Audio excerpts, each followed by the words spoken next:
on observe que les inégalités de réussite scolaire ne sont pas expliquées complètement à partir des inégalités économiques.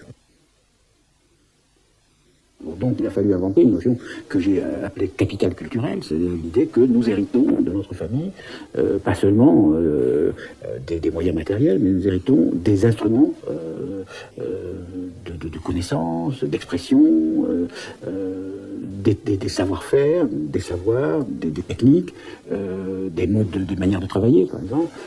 C'est des tas de choses qui sont transmises inconsciemment par la famille et qui contribuent énormément à la réussite scolaire. D'autant plus que le système scolaire les exige, souvent sans les donner.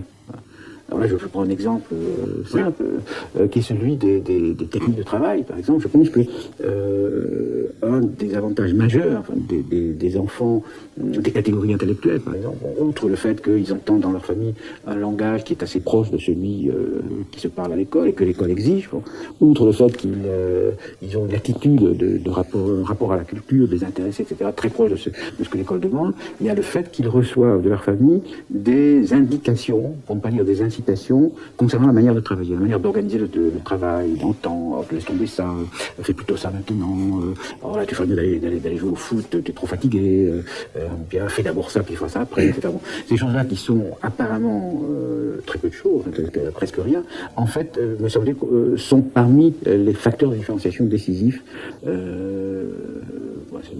C'est l'art de travailler. Or, le système scolaire donne ça très peu, pour des tas de raisons. Parce qu'il n'y a pas le temps, etc., mais aussi parce que... par méconnaissance. Par méconnaissance. Parce que la plupart des professeurs n'ont pas conscience que c'est ce qui manque. Donc on en vient à exiger l'école elle-même en vient à exiger du non scolaire. Voilà.